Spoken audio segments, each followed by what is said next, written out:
people like me. You need people like me so you can point your fingers and say, that's the bad guy. That's the bad guy. That's the bad guy. That's the bad guy.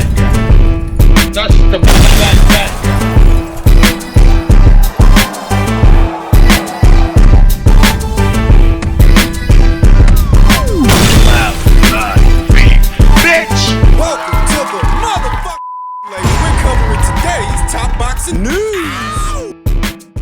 Okay, we'll start with this. A lengthy post from Amanda Serrano herself detailing what we can expect beyond this calendar year, saying, I'm working on a bunch of amazing things, some that I will announce soon. I'm preparing myself to leave the sport soon. It will be a bitter and sweet time for me, but the workload that lies ahead will keep me focused and busy. What I'm doing will allow me to keep the competitive boxing adrenaline flowing throughout my system. Financially, it will allow me to continue to build on my wealth as well as help and employ others. This likely pertains to the managerial role that Amanda will be assuming at MVP to help vet and develop female fighters. Something I've always dreamt of all my life. I want to help others that have helped me along the way. Life has given me my full circle moment. I get to start things over on the opposite side. Instead of needing help, I become the helper. My blessings were never meant for me to just keep for myself. She's already started camp for her next fight. We don't yet know who the opponent is going to be,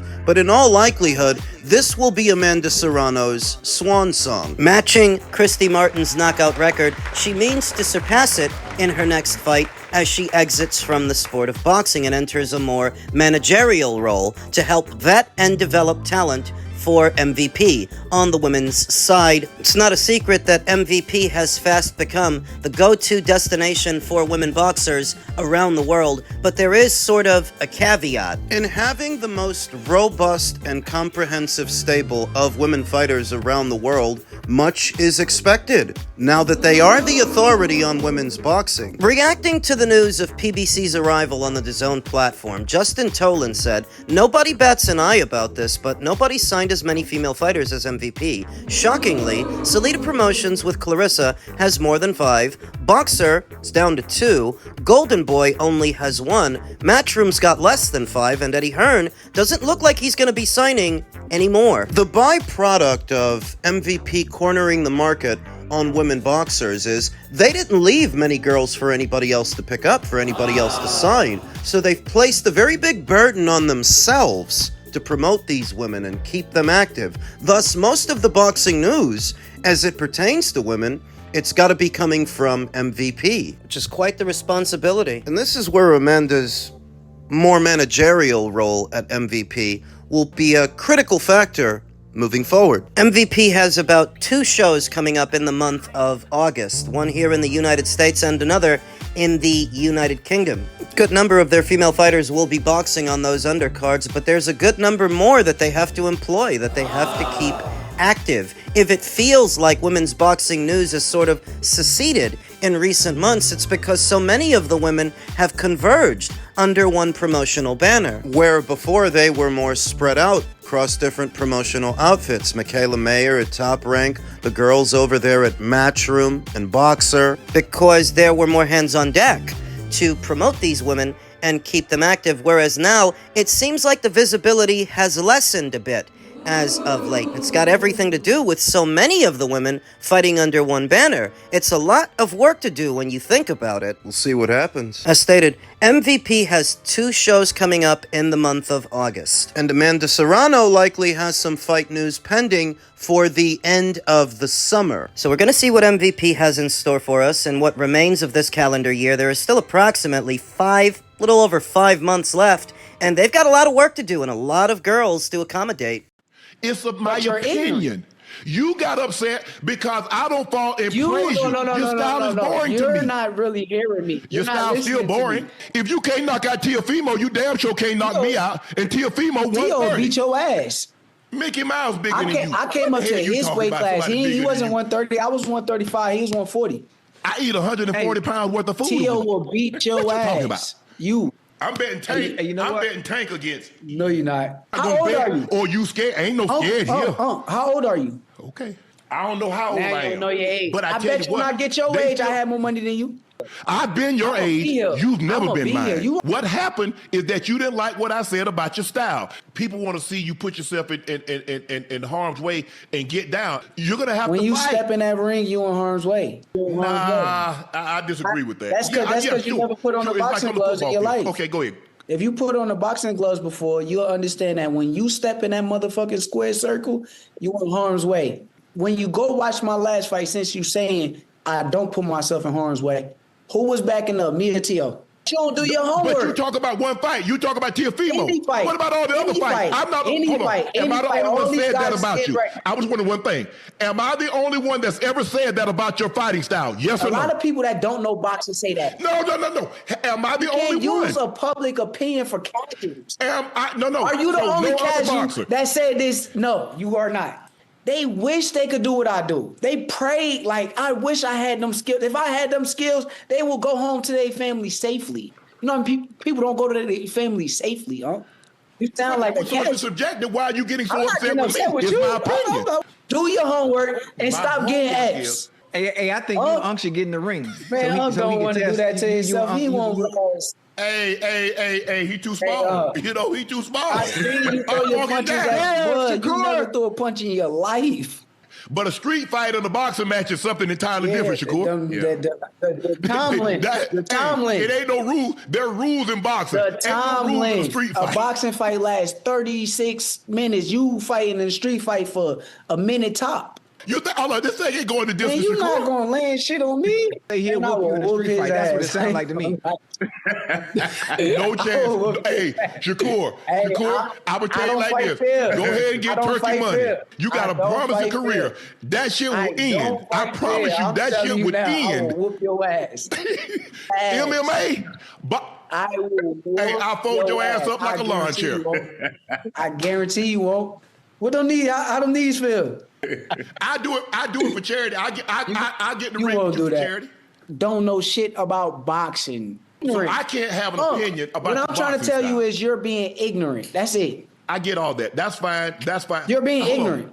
ignorant. Ignorant is something that should never come out of your mouth because you don't have a degree. Okay. I run circles around you in the Brother, classroom. I don't give a fuck about a Be classroom. respectful. I've never called you ignorant. I've never called you ignorant. On Be the planet respectful. that has Be not finished respectful. high school or finished school that is I'm not smarter talking than about the them. I'm book smart talking to you. motherfucker. They didn't call me I'm saying ignorant. you're You being did. ignorant. Be respectful. You're being ignorant when it comes to the sport of boxing. You're ignorant about all I sports. don't care. I'm not trying to be the smartest nigga about all sports. You're trying to be smart You about shouldn't boxing. be. You're not the smartest boxer. I'm not the smartest boxer. I'm a way smarter boxer than You're your not. favorite fighter. You don't know who my favorite fighter is. I don't have to know. Honestly, I think y'all should fight in real He life. don't want that. Honestly. I think that Shakur Stevenson handled himself very well in what was this heated exchange between him and Shannon Sharpe, and I think that comes from Shakur actually being a fighter, not just an athlete like Shannon that played a game. He's a football player. Which is a little more than just a game. It was Max Kellerman who once said that all these other sports are just a sort of parallel and a simile for what boxing is, because in boxing, it's not figurative. The versus element. These other sports are just a metaphor for what boxing is, and what boxing is you versus them. It's actual combat. Not a euphemism. Symbolism. It really is you and another guy squaring off against each other. Shannon Sharpe losing his temper and feeling challenged, where Shakur seemed very much relaxed and composed. It's because he's in his element, and Shannon Sharpe was not. Shannon, you're not a fighter. That doesn't mean that Shannon's perspectives on the fighting should be dismissed outright. Because he's made a couple of salient points, ones that I've agreed with. But he strayed dangerously close into speaking like he was a fighter himself, and he's not. At the very most, you were an athlete that played a game. You're not a fighter. You're not a mixed martial artist. You're not a boxer. You're not any of those things. And in spite of the discrepancy in size between you and Shakur, I don't have a doubt in my mind that he'd box circles around you, and he might actually knock you out because you're gonna tire before he does. He doesn't have to be a knockout merchant. Not against you, in the squared circle, or in a street fight. It's fighting, which requires a different kind of fitness than just catching a fucking ball or throwing a ball and running down a field. So, how do you reconcile some of Shannon's more valid opinions with him stepping out of line with Shakur? Because you ain't no fighter, Shannon. Where he fucked up at is where he tells Shakur that he needs to step in harm's way. That's the opposite of what you train to do as a boxer, because it's hit and not get hit, the golden rule. Protect yourself at all times. Now, different boxers with different base styles,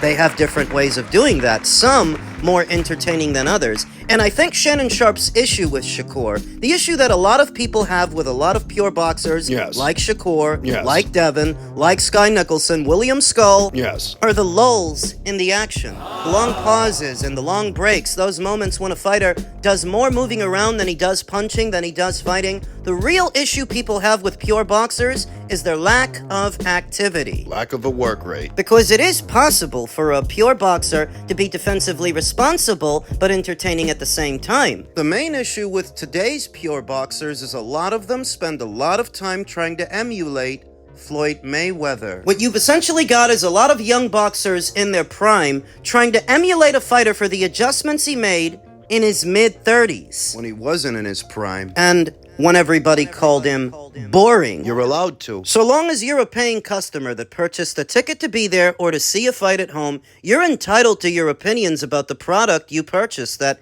you're not under obligation to like Shakur Stevenson's fighting style. Even when you're in no position to tell him what to do or tell him how to fight, you don't have to like it or like him as a fighter to be a patron of the sport and an avid boxing fan. There isn't a class you have to pass or some degree you have to obtain. You're either entertained by what you're watching or you're not. The fighters can get as offended about it as they want to. But you are under no obligation as a customer to like the way they go about fighting a fight. And so long as you stay in that lane, your opinions are valid. You are entitled to them. And all your observations that maybe you find a fighter who's more flawed than Shakur, more entertaining. I say it all the time, that sometimes it's those C and B level fighters that have the most entertaining fights because of their flaws, because they're not going out there and trying to be perfect.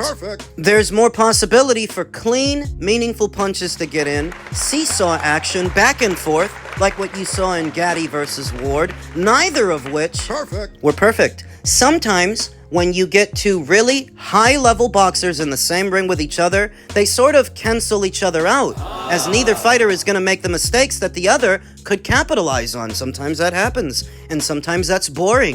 Two things can be true at the same time. Shakur Stevenson is a consensus pound-for-pound fighter, very skilled and good at what he does, but what he does isn't always entertaining. Shakur Stevenson can't fault any paying customer for not being entertained by him, the same way the paying customers can't really tell him how to do his job. All they can tell him is what they thought while he was fighting. Shit was boring. Yeah, people weren't falling asleep during the Nicotila fight or booing during the De Los Santos fight for no reason. Pure boxers, not just Shakur. Anybody using that base style, usually their fights are pretty monotonous, pretty boring. Now, maybe Shannon is a bit of a casual that doesn't watch boxing as much as either I or you to know the difference between the three principal base styles and what style he prefers to watch. But it sounds like he's got an issue with pure boxers, the same one that me and you have got. You don't have to like his style, but you're not entitled to tell him how to do his job either, any more than he's entitled to tell you how to do yours. Because you know as much about being a boxer as he does about playing for the NFL. Not a lot. It all makes for good entertainment,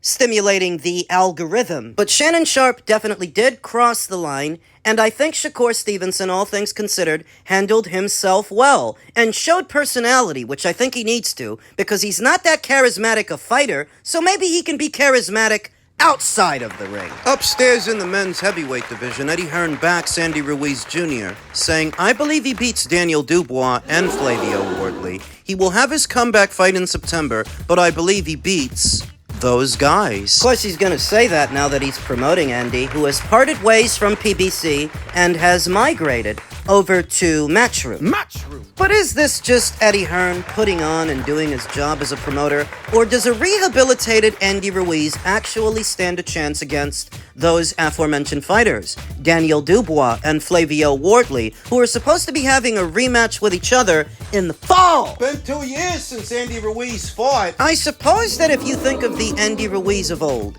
the one who challenged Joseph Parker in New Zealand and arguably beat him in the eyes of a lot of people, the one who upset the apple cart for a then unbeaten Anthony Joshua at MSG, in effect, shocking the world. If you're thinking of that Andy Ruiz, you might be right. The problem is, that's not the Andy Ruiz that's here today. I suppose that it helps that he's back with Manny Robles!